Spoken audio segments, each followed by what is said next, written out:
ವೀಕ್ಷಕರೇ, ನಾವೀಗ ಇದ್ದೇವೆ ವಿಶ್ವೇಶ್ವರಯ್ಯ ಕೈಗಾರಿಕಾ ಮತ್ತು ತಾಂತ್ರಿಕ ವಸ್ತು ಸಂಗ್ರಹಾಲಯದ ಒಳಗೆ. ಇಲ್ಲಿ ಸಿಬ್ಬಂದಿ ವರ್ಗ ಇದೆ. ಆ ಸಿಬ್ಬಂದಿ ವರ್ಗದ ಜೊತೆ ಮಾತುಕತೆ ಆಡ್ತಾ ಅವರ ಕೆಲಸವೇನು ಅಂತ ವಿಚಾರಿಸ್ತಾ ವಿಜ್ಞಾನದ ಬಗ್ಗೆ ಒಂದಷ್ಟು ಪ್ರಶ್ನೆಗಳನ್ನು ಕೇಳಿ ಉತ್ತರವನ್ನು ಪಡೀತಾ ಪುಸ್ತಕಗಳನ್ನು ಕೊಡ್ತಾ ನಮ್ಮ ಕೆಲಸವನ್ನು ಮುಂದುವರಿಸೋಣ. VITM ಇಲ್ಲಿ ತಾಂತ್ರಿಕ ವರ್ಗದ ಸಿಬ್ಬಂದಿ ಯಾರಿದ್ದಾರೆ ಅವ್ರ ಜೊತೆ ಮಾತುಕತೆ ಆಡೋದಕ್ಕೆ ಇಲ್ಲಿ ಬಂದಿದ್ದೇವೆ. ಒಂದಷ್ಟು ಪ್ರಶ್ನೆಗಳನ್ನು ಕೇಳ್ತಾ ಒಂದಷ್ಟು ಅರಿವನ್ನು ಗಳಿಸ್ತಾ ಒಂದಷ್ಟು ಪುಸ್ತಕಗಳನ್ನು ಹಂಚುವ ಶುಭ ಕೆಲಸದಲ್ಲಿ ನಾವೆಲ್ಲ ಭಾಗಿಯಾಗ್ತಾ ಇದ್ದೇವೆ. ತಾವು ಸಹ ದಯವಿಟ್ಟು ಬನ್ನಿ ನಮ್ಮ ಜೊತೆ. ಸರ್, ತಮ್ಮ ಹೆಸರು? ಪ್ರದೀಪ್ ಕುಮಾರ್ ಅಂತ, ಪ್ರದಕ್ಷಿಣಾ ಅಧಿಕಾರಿಗಳಲ್ಲಿ ಕೆಲಸ ಮಾಡ್ತಾ ಇದ್ದೇನೆ ಸರ್. ಏನು ಓದಿದ್ದೀವಿ ಪ್ರದೀಪ್? ನಾನು ಕಲೆಯಲ್ಲಿ ಓದಿದ್ದೇನೆ ಸರ್. ಅಂದರೆ ವಿಶ್ವವಿದ್ಯಾನಿಲಯದಲ್ಲಿ ದಾವಣಗೆರೆಯಲ್ಲಿ ಕಲೆ ಕಾಲೇಜಲ್ಲಿ ಮಾಸ್ಟರ್ ಕಾಲೇಜಲ್ಲಿ ಓದಿದ್ದೇನೆ ಸರ್. ಎಷ್ಟು ವರ್ಷಗಳಿಂದ ಕೆಲಸ ಮಾಡ್ತಾ ಇದ್ದೀರಿ? ಇಲ್ಲಿ ಒಂದು 10 ವರ್ಷದಿಂದ ಕೆಲಸ ಮಾಡ್ತಾ 10 ವರ್ಷದಿಂದ. ಹೌದು ಸರ್. ಬಹಳ ಸಂತೋಷ. ಇದು ಏನು ಅಂತ ಗೊತ್ತಾ? 3 ಪಿನ್ ಪೇಸ್ಟ್ ಅಂತಾರೆ. 3 ಪಿನ್ ಪ್ಲಗ್ ಅಂತ ಕರೀತೇವೆ. ಪ್ಲಗ್ 3 ಪಿನ್ ಅಂತ. ಮೇಲುಗಡೆ ಒಂದು ದಪ್ಪ ಪಿನ್ ಇದೆ, ಓಕೆ. ಕೆಳಗಡೆ 2 ಚಿಕ್ಕ ಪಿನ್ ಇದೆ ಅಲ್ವಾ? ಇದನ್ನ ಸಾಕೆಟ್ ಒಳಗೆ ಹಾಕ್ತೇವೆ ನಾವು. ಹೌದು. ಈಗ ನನ್ನ ಪ್ರಶ್ನೆ ಏನು ಅಂದರೆ, ಈ ದಪ್ಪ ಪಿನ್ನು ಯಾಕೆ ಇದೆ ಅಂತ?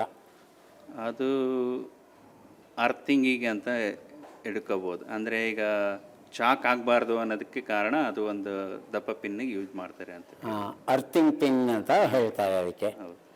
ಯಾಕೆ ಅರ್ಥಿಂಗ್ ಪಿನ್ ಬೇಕಾಗುತ್ತೆ? ಅದು ಪಾಸಿಟಿವ್ ನೆಗೆಟಿವ್ನಲ್ಲಿ ಶಾಕ್ ಆಗಬಾರ್ದು ಅನ್ನೋದಕ್ಕೆ, ನಮ್ಮ ಮುಟ್ಟಿದ್ರೆ ಕರೆಂಟ್ ಹೊಡಿಬಾರ್ದು ಅನ್ನೋದಕ್ಕೆ, ನಮ್ಮ ಅರ್ಥಿಂಗಲ್ಲಿ ಹೋಗಲಿ ಅನ್ನೋದಕ್ಕೆ ಒಂದು ನನ್ನ ಅಭಿಪ್ರಾಯ. ತಾವು ಕೊಟ್ಟಂಥ ಉತ್ತರ ಏನಿದೆ ಅರ್ಥಿಂಗ್ ಪಿನ್ ಅಂತ, ಅದು ಸರಿಯಾಗಿದೆ. ಯುಗದ ಕವಿ ಬೇಂದ್ರೆ ಎನ್ನುವ ಪುಸ್ತಕವನ್ನು ಕೊಡ್ತಾ ಇದ್ದೇನೆ. UR ಅನಂತಮೂರ್ತಿ ಬರೆದಂಥ ಪುಸ್ತಕ, ದಯವಿಟ್ಟು ಸ್ವೀಕರಿಸಿ. ಈ 3 ಪಿನ್ ಪ್ಲಗ್ ಅಂತ ನಾವು ಬಳಸ್ತೇವೆ ಅಲ್ವಾ? ಇದರಲ್ಲಿ ಮೇಲೆ ಇರುವಂಥ ದೊಡ್ಡ ಪಿನ್ ಅದನ್ನು ಅರ್ಧಿಂಗ್ ಪಿನ್ ಅಂತ ಕರೀತಾರೆ, ಅರ್ತ್ ಪಿನ್ ಅಂತಲೂ ಹೇಳ್ಬೋದು. ಯಾಕೆ ಇದನ್ನು ಬಳಸಬೇಕು? ಅವರು ಹೇಳಿದ ಹಾಗೆ ಶಾಕ್ ಹೊಡೆದಿರೋ ಹಾಗೆ ರಕ್ಷಣೆ ಕೊಡುತ್ತೆ ಇದು. ಶಾಕ್ ಯಾಕೆ ಹೊಡೆಯುತ್ತೆ ಆ ಪ್ರಶ್ನೆ ಬಂದಾಗ, ಸಾಮಾನ್ಯವಾಗಿ ಈ 3 ಪಿನ್ ಪ್ಲಗ್ಗನ್ನು ಬಳಸೋದು ಕೆಲವು ವಿಶೇಷ ಸಂದರ್ಭಗಳಲ್ಲಿ. ಮೊದಲನೇ ಸಂದರ್ಭ, ಯಾವ ಉಪಕರಣಕ್ಕೆ ಲೋಹದ ಮೈ ಇರುತ್ತೆ. ಉದಾಹರಣೆಗೆ refrigerator, washing machine, mixie, iron box ಮುಂತಾದ ಉಪಕರಣಗಳು ಏನಿದೆ ಅಲ್ಲಿ ಮೈ ಇರೋದು ಲೋಹದ ರಚನೆಯಲ್ಲಿ. ಹಾಗಾಗಿ ಲೋಹದ ರಚನೆಯಲ್ಲಿ ವಿದ್ಯುತ್ತು ಹರಿಯುತ್ತೆ, ಅದು ನಮಗೆ ಗೊತ್ತಿರುವಂಥ ವಿಚಾರ. ಯಂತ್ರದ ಒಳಗೆ ಅಕಸ್ಮಾತ್ ಏನಾದರೂ ಹೆಚ್ಚು ಕಡಿಮೆಯಾಗಿ ವೈರುಗಳು ತುಂಡಾಗಿ ಒಂದು ವೈರ್ ಏನಾದರೂ ಈ ಲೋಹದ ಮೈಗೆ ತಾಗಿದ್ರೆ ಇಡೀ ಲೋಹದ ಮೈ ತುಂಬ ವಿದ್ಯುತ್ತು ಹರಿತಾ ಇರುತ್ತೆ. ಆಗ ಮುಟ್ಟಿದ್ರೆ ಶಾಕ್ ಹೊಡೆಯುತ್ತೆ. ಪೂರ್ಣ ಪ್ರಮಾಣದ ಶಾಕ್ ಹೊಡಿಬಹುದಾದ ಸಾಧ್ಯತೆ ಇರೋ ಕಾರಣ ಸಾಯುವ ಸಾಧ್ಯತೆಯೂ ಹೆಚ್ಚಿರುತ್ತೆ. ಹಾಗಾಗಿ ಈ ಒಂದು ಪಿನ್ ಏನು ಬಳಸಿದ್ದಾರೆ ಅರ್ತ್ ಪಿನ್ ಅಂತ, ಹಾಗೆ ವಿದ್ಯುತ್ ಸೋರ್ತಾ ಇದ್ದರೆ ಸೋರುವ ವಿದ್ಯುತ್ತನ್ನು ಸುರಕ್ಷಿತವಾಗಿ ನೆಲಕ್ಕೆ ಹರಿಯುವ ಹಾಗೆ ಮಾಡುತ್ತೆ. ಹಾಗಾಗಿ ಈ 3ನೇ ಪಿನ್ ದಪ್ಪ ಪಿನ್ ಅರ್ಧಿಂಗ್ ಪಿನ್ ಇರಲೇಬೇಕು. ಅರ್ಧಿಂಗ್ ಪಿನ್ ಇಲ್ಲದೆ ಈ ದೊಡ್ಡ ದೊಡ್ಡ ವಿದ್ಯುತ್ ಉಪಕರಣಗಳಲ್ಲಿ ನಾವು ಸಂಪರ್ಕವನ್ನು ಕಲ್ಪಿಸೋದಕ್ಕೆ ಹೋಗಲೇಬಾರದು. ನಮಸ್ಕಾರ. ನಮಸ್ತೆ ಸರ್. ತಮ್ಮ ಹೆಸರು? ನನ್ನ ಹೆಸರು ಆನಂದ್ ಪತ್ತಾರ್ ಅಂತೇಳಿ. ಏನು ಓದಿದ್ದೀರಾ? ನಾನು ಡಿಪ್ಲೊಮಾ ಇನ್ ಕಂಪ್ಯೂಟರ್ ಸೈನ್ಸ್, ಗಣಕಯಂತ್ರ ಅಧಿಕಾರಿ. Diploma in computer science. Yes sir. ಕೆಲಸ ಗಣಕಯಂತ್ರ ಅಧಿಕಾರಿ. ಗಣಕಯಂತ್ರಾಧಿಕಾರಿ. ವಿದ್ಯುತ್ತಿನ ಸಂಪರ್ಕ ಇದ್ದೇ ಇರುತ್ತೆ ನಿಮಗೆ ಅಲ್ವಾ? ಉಪಕರಣದ ಜೊತೆ ಕೆಲಸ ಮಾಡ್ತಾ ಇರ್ತೀರಿ ಅಲ್ವಾ?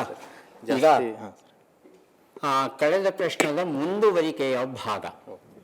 ಈಗ ಈ ಪೆನ್ನಲ್ಲಿ ಇದರಲ್ಲಿ ಪ್ಲಗ್ಗಲ್ಲಿ 3 ಪಿನ್ ಇದೆ. ಹೌದು ಸರ್. ಇದು ಮೊಬೈಲ್ ಚಾರ್ಜರ್, 2 ಪಿನ್ ಇದೆ. ಈಗಷ್ಟೇ ನಾವು ತಿಳ್ಕೊಂಡ್ವಿ 3 ಪಿನ್ ಇದ್ದರೆ ಆ ಅರ್ಧಿಂಗ್ ಪಿನ್ನಲ್ಲಿ ವಿದ್ಯುತ್ ನೆಲಕ್ಕೆ ಹೋಗಿ ಜೀವ ಉಳಿಯುತ್ತೆ ಅಂತ.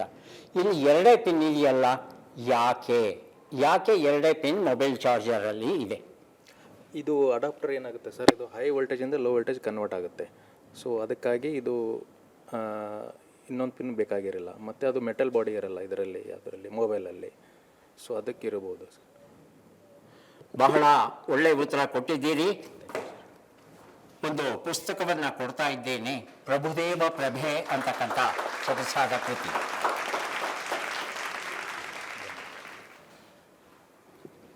ಇವರು ಕೊಟ್ಟಂಥ ಉತ್ತರವನ್ನು ಸಂಗ್ರಹಿಸಿ ಹೇಳಬೇಕಾದರೆ ಮೊದಲನೇ ಕಾರಣ, ಲೋಹದ ಮೈ ಇಲ್ಲ, ಪ್ಲಾಸ್ಟಿಕ್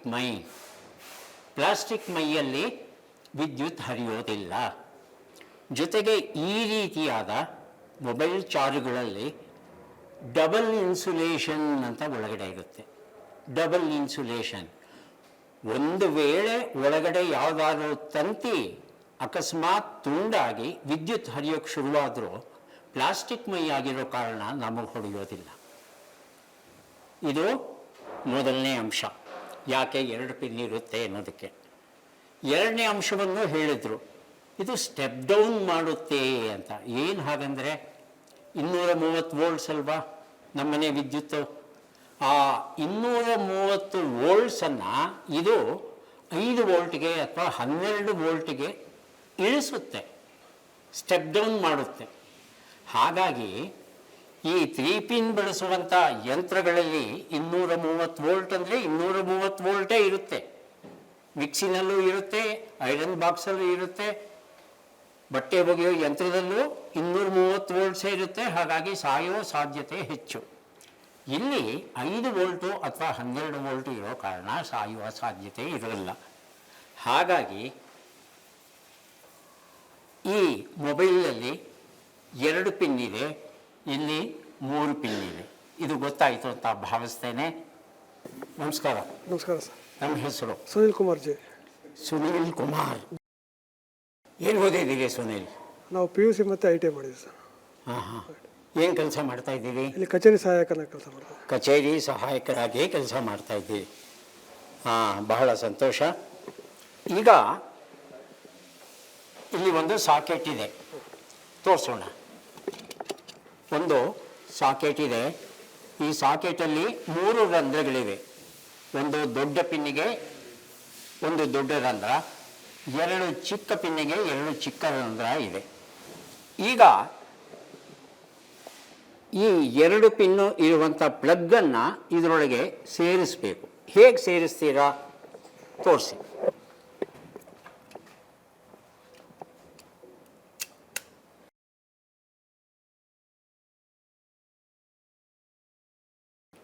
ಈ ಪಿನ್ನನ್ನು ದಯವಿಟ್ಟು ಗಮನಿಸಿ. ಈ ಪಿನ್ನಿನ ಒಳಗೆ ಬಿಳಿಯ ಬಣ್ಣದ ಒಂದು ಬಿಲ್ಲೆ ಕಾಣುತ್ತೆ, ಶಟರ್ ಅಂತ ಹೇಳ್ತೇವೆ. ಬಿಳಿಯ ಬಣ್ಣದ ಶಟರ್ಸ್ ಇದೆ. ಈ ಶಟರ್ಸ್ ಯಾಕೆ ಇದೆ ಅಂತ ತಿಳ್ಕೋಬೇಕು ನಾವು. ನೋಡ್ತಿದ್ದೀರಾ ಶಟರ್ಸು? ಆ ಶಟರ್ಸ್ ಇರೋದು ಯಾಕೆ?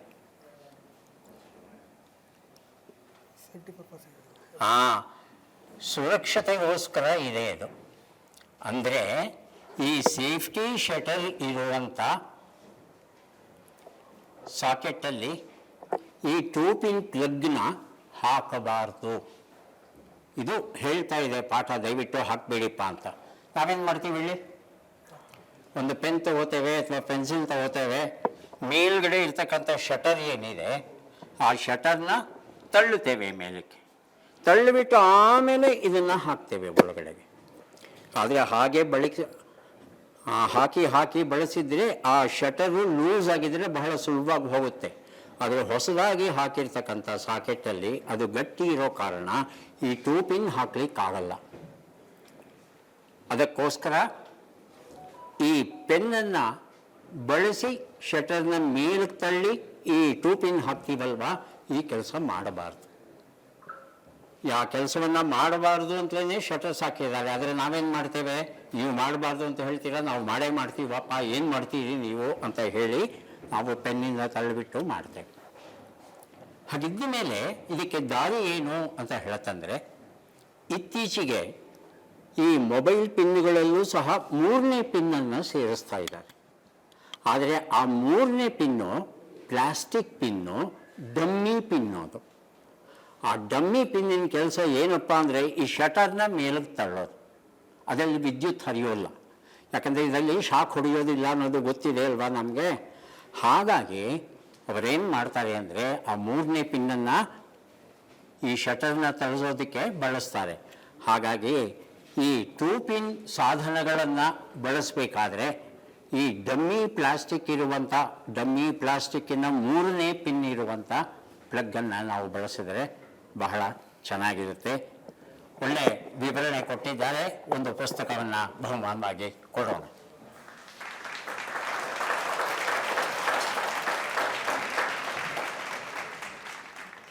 ನಮಸ್ಕಾರ. ನಮಸ್ಕಾರ ಸರ್. ತಮ್ಮ ಹೆಸರು? ನನ್ನ ಹೆಸರು ಮಹೇಶ್ ಅಂತ. ಮಹೇಶ್. ನಾನು ITI ವಿದ್ಯಾಭ್ಯಾಸ ಮಾಡಿದ್ದೀನಿ. ಇಲ್ಲಿ ಫಿಟ್ಟರಾಗಿ ವರ್ಕ್ ಮಾಡ್ತಾ ಇದ್ದೀನಿ. ಎಷ್ಟು ವರ್ಷದಿಂದ? 15 ವರ್ಷದಿಂದ ವರ್ಕ್ ಮಾಡ್ತಾ ಇದ್ದೀನಿ. 15 ವರ್ಷದಿಂದ. ಬಹಳ ಸಂತೋಷ. ಫಿಟ್ಟರಾಗಿ ತಾಂತ್ರಿಕ ವರ್ಗದ ಸದಸ್ಯರಾಗಿರೋ ಕಾರಣ ಒಂದು ತಾಂತ್ರಿಕ ಪ್ರಶ್ನೆಯನ್ನು ಕೇಳ್ತೇನೆ. ಈ ದೀಪಾವಳಿ ಹಬ್ಬ ಬಂತು ಅಂದರೆ ನಾವು ಸೀರೀಸ್ ಸೆಟ್ ಹಾಕ್ತೇವೆ, ಎಲ್ಲ ಹಬ್ಬಗಳಲ್ಲೂ ಹಾಕ್ತೇವೆ. ಆ ಸೀರೀಸ್ ಸೆಟ್ಟಲ್ಲಿ ಯಾವುದಾದ್ರು ಒಂದು ಬಲ್ಬು ಬರ್ನ್ ಆಗಿಬಿಟ್ರೆ ಆ ಸೀರೀಸಲ್ಲಿ ಇರುವಂಥ ಅಷ್ಟೂ ದೀಪಗಳು ಆರಿ ಹೋಗುತ್ತೆ. ಆದರೆ ನಮ್ಮ ಮನೆಯಲ್ಲಿ 10 ದೀಪಗಳನ್ನು ಬಳಸ್ತೇವೆ. ಯಾವುದಾದ್ರು ಒಂದು ದೀಪ ಹಾಳಾದರೆ ಆ ದೀಪ ಮಾತ್ರ ಹಾಳಾಗುತ್ತೆ, ಉಳಿದ ದೀಪಗಳಿಗೆ ಏನೂ ಆಗೋದಿಲ್ಲ. ಯಾಕೆ ಹೀಗೆ ಅಂತ ತಿಳ್ಕೋಬೇಕು ಸರ್. ಮನೆ ಲೈಟಿಂಗಲ್ಲಿ ಲೈನು ಸಪ್ರೇಟ್ ಇರುತ್ತೆ. ಸೀರಿಯಲ್ ಸೆಟ್ಟಲ್ಲಿ 2 ಲೈನ್ ಬಂದಿರುತ್ತೆ. ಅದರಲ್ಲಿ ನ್ಯೂಟ್ರಲ್ ಮತ್ತು ಇದಿರುತ್ತೆ. ಹಂಗಾಗಿ ಒಂದರಿಂದ ಒಂದು ಕನೆಕ್ಟ್ ಇರ್ತದೆ. ಅಲ್ಲ, ನೀವು ಹೇಳಿದ್ದು ಸರಿ ಇರ್ಬೋದು. ಆದರೆ ಸ್ವಲ್ಪ ತಾಂತ್ರಿಕವಾಗಿ ನಿಖರವಾಗಿ ಕರೆಂಟ್ ಹೇಗೆ ಹರಿಯುತ್ತೆ ಅನ್ನೋದನ್ನು ಹೇಳಬಹುದಾ ಅಂತ. ಅದಕ್ಕೊಂದು ಹೆಸರು ಕೊಟ್ಟಿದ್ದಾರೆ, ಆ ಹೆಸರು ಬೇಕು ನನಗೆ. ಫೇಸು ಮತ್ತು ನ್ಯೂಟ್ರಲ್ಲು ಒಂದರಿಂದ ಒಂದಕ್ಕೆ ಹೋಗಿರುತ್ತೆ. ಒಂದು ಲೈಟಿಂದ ಒಂದು LED ಹೋಗಿರುತ್ತೆ. ಹಂಗಾಗಿ ಒಂದು ಕಡೆ ಡ್ರಾಪ್ ಆಯಿತು ಅಂದರೆ ಮತ್ತೆ ನೆಕ್ಸ್ಟ್ ಕರೆಂಟು ಹೋಗಲ್ಲ, ಸ್ಟಾಪ್ ಆಗುತ್ತೆ. ಸೀರೀಸ್ ಲೈನ್ ಇದಿರುತ್ತೆ. ಹೌದಾ? ಮನೆಯದು ಸಪ್ರೇಟ್ ಇರುತ್ತೆ, ಅದು ಇಂಡಿವಿಜುವಲ್ ಬರುತ್ತೆ ಸಪ್ರೇಟ್ ಮನೆಯದು. ತಾವು ಕೊಟ್ಟಂಥ ಉತ್ತರ ಭಾಗಶಃ ಸರಿಯಾಗಿದೆ. ಅದಕ್ಕೆ ಪುಸ್ತಕವನ್ನು ಕೊಡ್ತಾ ಇದ್ದೇನೆ. ಪಿಶಾಚಿಯ ಸೇಡು, ಎನ್ ನರಸಿಂಹಯ್ಯ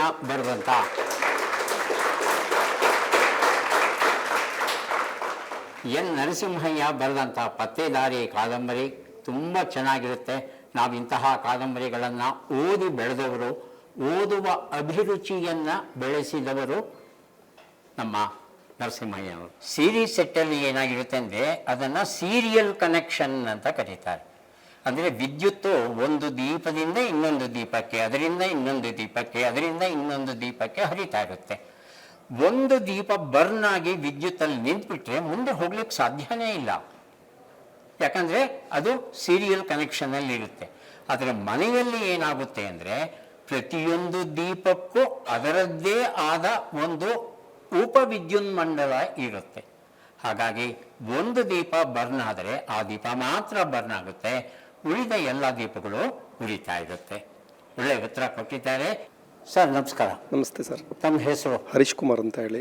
ಹರೀಶ್, ಏನು ಓದಿದ್ದೀರಾ? ನಾವು ITI ಮುಗಿಸಿದ್ದೀವಿ ಸರ್. ಹಾಂ.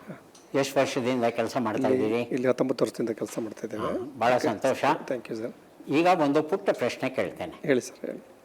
ವಿದ್ಯುತ್ತನ್ನು ನಾವೆಲ್ಲ ಬಳಸ್ತೇವೆ. ಓಕೆ, ಹೌದು. ಬಿಲ್ ಹೇಗೆ ಲೆಕ್ಕ ಆಗ್ತಾರೆ ಅನ್ನೋದು ನನಗೆ ಸ್ವಲ್ಪ ಗೊಂದಲ, ಹೇಳ್ಕೊಡ್ಬೇಕು ನೀವು.